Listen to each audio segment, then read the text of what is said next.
Welcome back to Heroes of the Faith, a show where we are inspired by the lives of the saints so that we can become saints ourselves. I am your host, Isaac Longworth, and if you've been wondering to yourself why you haven't heard any new shows from me for the past month, well, the answer is because I was taking part in a 30-day silent retreat.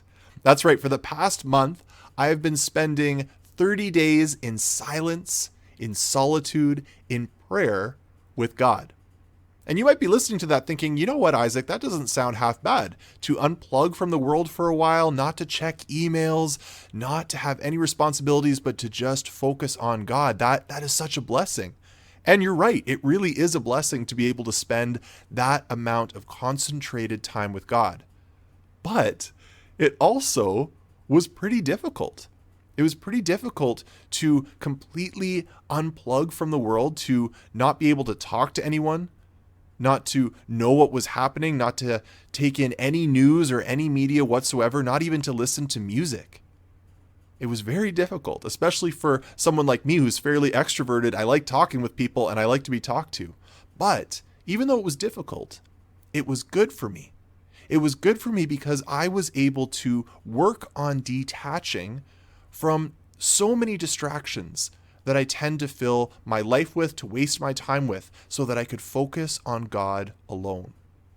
But today's saint, the saint we're going to be talking about today, he made my sacrifices for 30 days look like nothing.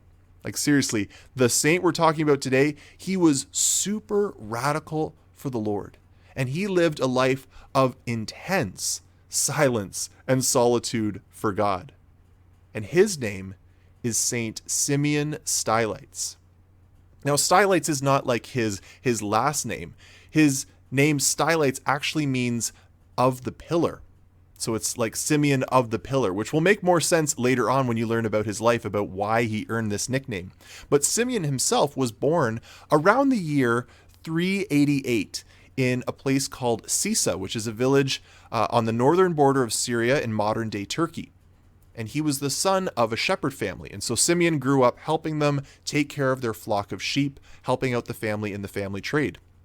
He was raised in a Christian family, and so one day when the weather was too cold for Simeon to take the sheep out to pasture, he went with his family to go to church. And that day, in church, part of the Bible that was being read was from the Beatitudes. That's the section of the Gospel of Matthew where Jesus is preaching, and he lays out a series of blessings that will be given to people that you wouldn't expect to be blessed. There's kind of this unlikely crowd of people that Jesus promises a series of blessings to. This is the section of the Bible, perhaps you've heard of it, where he's saying things like, "Blessed are the poor. Blessed are those who are mourning.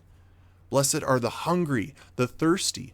All of these things that the world doesn't really value and doesn't seem to be a blessing. But Jesus says they are blessed. He promises that they will be comforted, that they will be truly satisfied, and that they shall see God. Now, Simeon, sitting there in church, he's still a teenager at this time, was very moved by what he heard.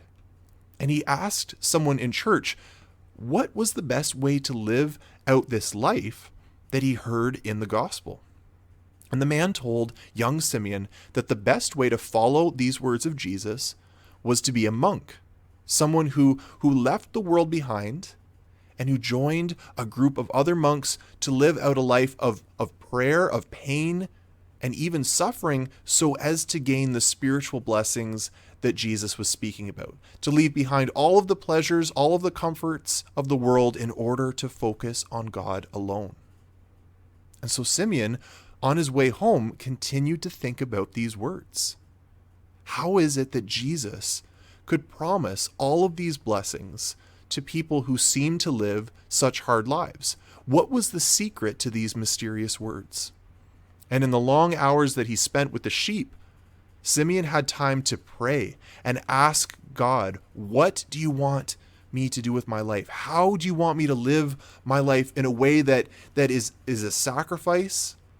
Live my life in a way that is silent and a way that is hungry, so that I can attain the blessings that you promised in the Gospels.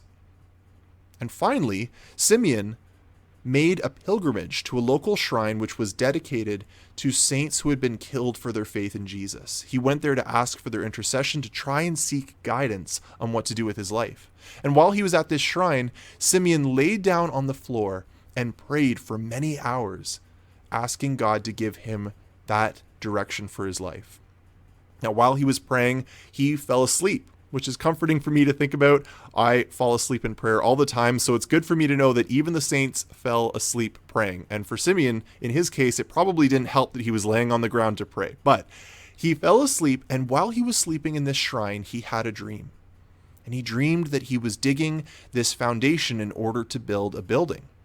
And he kept wanting to rest because the work was hard, but this voice kept telling him to keep going, keep digging that foundation. And eventually the foundation was deep enough that the voice told him, now that you have the foundation ready, the building will be able to be constructed much easier. And when he woke up from this confusing dream, he sensed that God was using this dream to tell him something. That God was asking him to start building a foundation of prayer, a life of silence and solitude. And if he put a lot of hard work into it at first, that God would eventually make it easier and easier for him to live out this life of suffering and silence in order to receive all the blessings that Jesus had promised. And so thus, before he had turned 16, Simon left his home and joined a monastery. He became a monk while he was still a teenager, and he began living with a group of other men who wanted to build their life of intense prayer and sacrifice in order to draw close to God. They wanted to leave all that the earth promised behind, all that the world offered, in order to focus completely on God. Now, the monks lived a life of intense prayer and silence. They almost never spoke to each other. They prayed for many hours a day, and they took on penances like fasting in order to draw close to God. So the monks would only eat every other day so that the hunger in their stomachs would remind them of their spiritual hunger for God. And so Simeon entered into this life with great intensity. And actually, over time, he went above and beyond what the other monks were doing. He began to add extra penances, extra sacrifices to himself in order to follow God more closely. He was so desperate to empty his life of anything earthly so that he would be consoled only by spiritual things, only by God himself. And so in his eagerness to deprive himself of any comfort, he took on radical penances. So Simeon started eating only once a week, and he even wore this belt made out of sharp palm branches under his clothes so that he was constantly reminded of the pain of this earth and focus on the glories that God had for him. Now, all of these penances that he was adding was going above and beyond what the other monks were doing, and the superiors at the monastery directed him to stop these extra penances. They were saying, Simeon, you're going too far with this. You're too radical for us. But they couldn't curb him. They couldn't curb his zeal. And so eventually they asked him to leave the monastery because his extreme penance, coupled with his unwillingness to listen to them, made them believe that he wasn't fit for their community life. And honestly, they were probably right. They were probably wise in this. Simeon couldn't find a place with them. God was calling him to something different. And so Simeon agreed with their decision. He himself was already feeling a call from God to go and live in even more radical isolation, to not even live with the monks, but to go and be a hermit, to live by himself in complete silence so that he could spend all of his time with God alone. So Simeon went and lived in the mountains. He found all of these different places where he could live by himself in silence.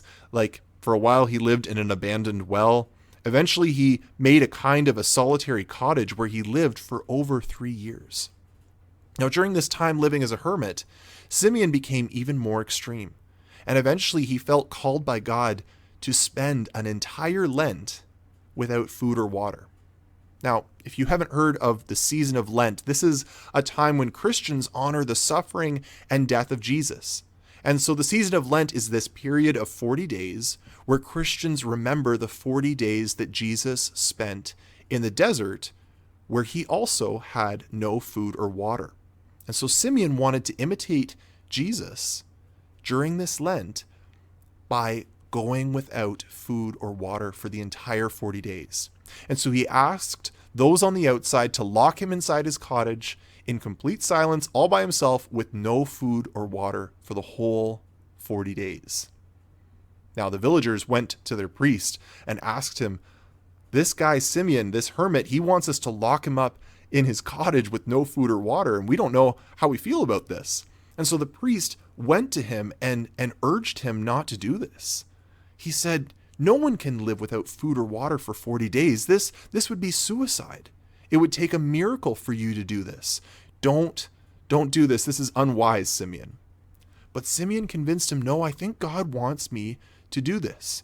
And Father, because you are worried that it'll lead to my actual death, here's what I'll do," Simeon said.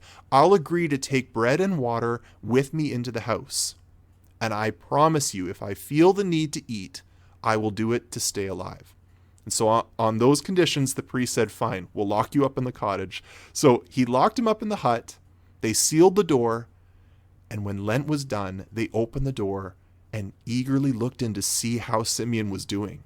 And they found him inside, still alive, with none of the food or water gone. He had survived the entire Lent without eating or drinking anything. Now, news of this miracle spread throughout the region, and people began to seek out this holy hermit Simeon to get his advice, to ask for his prayers, because they recognized that something supernatural was happening with him. And the sick who came to him, when he prayed for them, they were healed. And this prompted even more people to seek him out, and the crowds got bigger and bigger. But this was a problem for Simeon, because the whole reason he had gone to become a hermit was to spend time alone in silent prayer. But he had this constant flow of people who were interrupting him. And so he had to find an even more extreme way to maintain his solitude. And the plan that he settled on was that he would build a small platform on the top of a tall pillar, which he vowed to remain upon so that no one would disturb him anymore, so that he could spend all of his time with God in silence. So he climbed on top of this pillar and vowed that he would not leave this pillar. He would stay up on top on that platform for the rest of his life. And Simeon lived on top of this pillar for many years. He was totally exposed to all the elements that came his way, whether that be snow, rain, wind, the burning sun. He was up there without any protection. And the only food he received, because he was up on top of the pillar, was what people donated to him. And so he used a rope, a long rope that dangled off the side of the pillar, that he would pull up a basket with donations of food, and that's how he survived. But he continued to add to the extreme penances that he was already living out. He continued to not eat or drink anything every single Lent and miraculously survive with no food or water. He added the penance during Lent of standing for the entire 40 days. He never sat down, never slept. He just stood for the entire 40 days. Now, at first, he wasn't able to do it, and so he actually tied himself with a rope to a beam in order to keep himself standing upright. But over the years of practice, he outgrew even that and was able to stand for 40 days without buckling. He would kneel for many hours and bow down low, praying to God. And he even developed this painful ulcer on his foot, which he refused to have a doctor treat, even though it caused him great pain. And he offered up all of these sacrifices to God. Now, it's important for us to look at Simeon's behavior and realize that something very extraordinary is happening here. This isn't something that all of us should be imitating. And Simeon himself is not taking on all of these penances through some kind of self-hatred or hatred of his body or some kind of twisted masochism. Simeon was doing all of these things intentionally so that he would be dead to the goods of this world. Whether they be food, comfort, friendship, even his health, he wanted to leave all of those things aside, not focus on them, so that he could be focused with single-minded attention on the greatest good of all, which is God. He wanted no distractions. And yet Simeon, even though he had climbed this pillar to get away from the crowds, the amazing spectacle of a man on top of a pillar spending all of his time in prayer, that actually made him even more famous. Crowds gathered from all over the place at the foot of the pillar, calling up to Simeon for his prayers. And some of them were even trying to scale the pillar with ladders in order to reach out to him. And so Simeon had to do some crowd control from the top of the pillar, as there were so many people trying to get to the pillar that they were in danger of hurting themselves. And eyewitness accounts actually talk about some people being in danger of being crushed or suffocated by the amount of people trying to reach him, until Simeon had to calm them down and direct them. And so even though Simeon wanted to spend his time in silence with God, he recognized that God actually had another plan, that these people all needed help. They were coming to him for a reason. And so he prayed for their needs. He taught them about God. He encouraged them to put God first in their lives before all else. Even though he knew most of the people in the crowd were not called to be hermits like him, he gave them wisdom on how to live their life in a holy way where they were, with their own families and their own lifestyles and their own places of work. They could become holy and saints without living on top of a pillar like he was. Now, even non-Christians began to hear about Simeon, and they were amazed by the intensity of his penances and his spiritual wisdom. And he would preach about Jesus from the top of the pillar. And again, these eyewitness accounts that we have of him said that the crowds sometimes reached into the hundreds of people from different tribes and cultures and religions. There was Persian traders and Arabian nomads and pilgrims from Rome, all gathering to hear him speak about the one true God. And one of these stories, taken directly from this account, says this: "On one occasion, I witnessed the occurrence of a miracle. Someone came who was a tribal chieftain of the Saracens and begged the godly person," talking about Simeon, "to assist the man who had become paralyzed in the limbs of his body. When he had been brought, Simeon bade him to disown the impiety of his ancestors." So Simeon was teaching this pagan man to leave behind the foreign gods that he had grown up worshiping and to worship the one true God. And it said, when he gladly consented and performed the order, Simeon asked him if he believed in the Father and in the only begotten Son and the Holy Spirit. And when the other professed his faith, Simeon said, "Since you believe in these names, stand up." And when he stood up, Simeon ordered him to carry the chieftain on his shoulders right to his tent. And all those present stirred their tongues to sing hymns to God. So Simeon healed this pagan man of his paralysis. And then to get him to test it out, to prove his healing, he got him to pick up his chieftain and carry him around in front of the crowd. And the whole crowd burst into hymns of God and converted to Christianity and sought baptism. But despite all of this ministry to Christians and non-Christians alike, all of his evangelization, Simeon still maintained his focus on God. He didn't forget what God had called him to in a very special and extraordinary way, to be a hermit for him. He would pray for long hours on top of that pillar, telling people not to disturb him. He would pray all night, standing with his arms outstretched to God without taking any rest. And he even at one point had to build a small wall around his pillar to help keep the crowds away during his times of prayer, which he so craved. Simeon spent 36 years on top of this pillar. 36 years in silent prayer with God. I could barely make 30 days, and Simeon stood on that pillar for 36 years until one day, Simeon didn't show up when the regular crowd gathered at the base of his pillar to seek out his prayers, to hear him teach them about God. And as the days went on, they used a ladder to climb up to the top of the pillar to see where he was, see what had happened to him. And they found that he had died. They found him still in the crouched, kneeling position that he had so often prayed in. But he was no longer alive. And it was really like that very first time when he was in that shrine and had bowed down to the ground, laid on the ground before God, and asked him for direction for his life. And he had fallen asleep in prayer. Well, Simeon had fallen asleep in prayer for the last time. He had knelt down to pray and had fallen asleep to all that this world was and had to offer, and had woke up in heaven. He was dreaming of God no longer, but finally he was in his presence.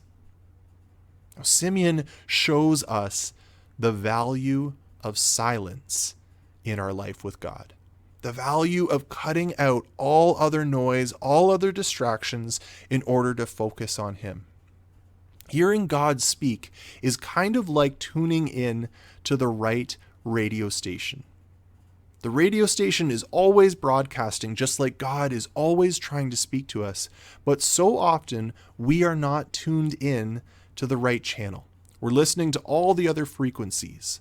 And what silence does is it helps us to tune in to listen to the voice of God, who is always trying to reach us, always trying to give us his messages, his words. Now, we don't always have to be as radical as Simeon. In fact, I would guess that most of us are not called to live the life of intense solitude that the hermit Simeon did.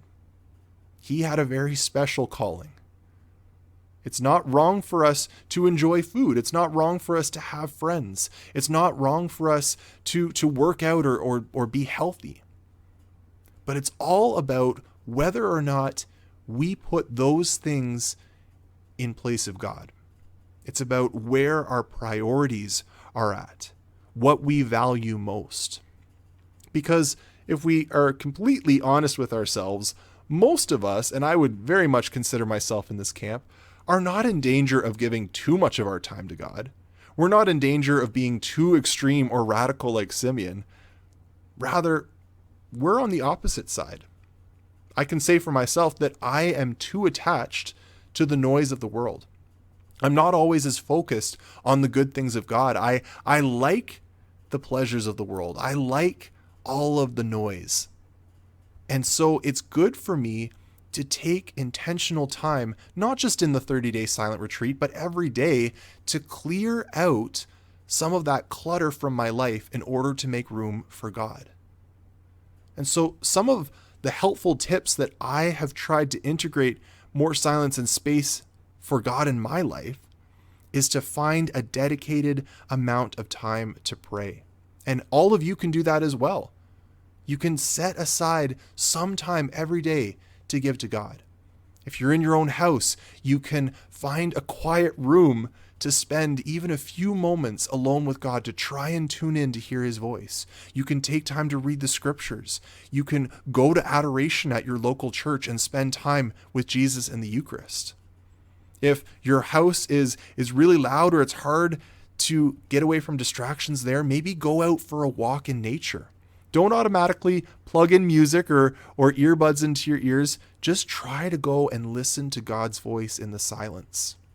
A friend of mine told me that he tries to not turn on the radio when he's driving, to just listen to silence, to use his time of commuting back and forth to work as a time to listen to God.